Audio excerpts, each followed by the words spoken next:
HBL PSL Pakistan super league season 8 की team Islamabad United के कप्तान शादाब खान का कहना है कि वो सादा जिंदगी गुजारना पसंद करते हैं। हाल ही में दिए गए इंटरव्यू के दौरान शादाब खान ने कैरियर समेत अपनी तर्ज जिंदगी पर भी बात की और बताया कि मेरा मानना है कि अल्लाह पाक इंसान को लेकर भी आजमाता है और देकर भी आजमाता है।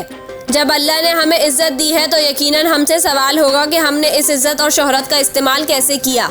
उन्होंने कहा कि हमें इस चीज़ का डर होता है, लिहाजा कोशिश करते हैं जैसे हम पहले थे वैसे ही रहें। हम गांव से आए हुए लोग हैं, हमने शुरू से ही सादा ज़िंदगी गुजारी है और आज भी हमारी फैमिली वही सादा ज़िंदगी गुजार रही है।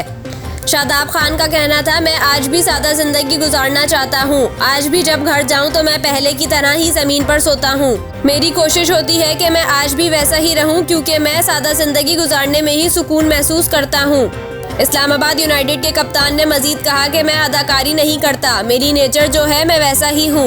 मैं दिखावे के लिए कुछ नहीं करता, सादा रहने की कोशिश करता हूँ क्योंकि हर इंसान बराबर है। अल्लाह ने सब इंसानों को बराबरी का दर्जा दिया है। अगर अल्लाह ने हमें कुछ देकर बेहतर अता किया है तो ये अल्लाह का फैसला है, इसमें गुरूर व तकब्बुर की बात ही नहीं।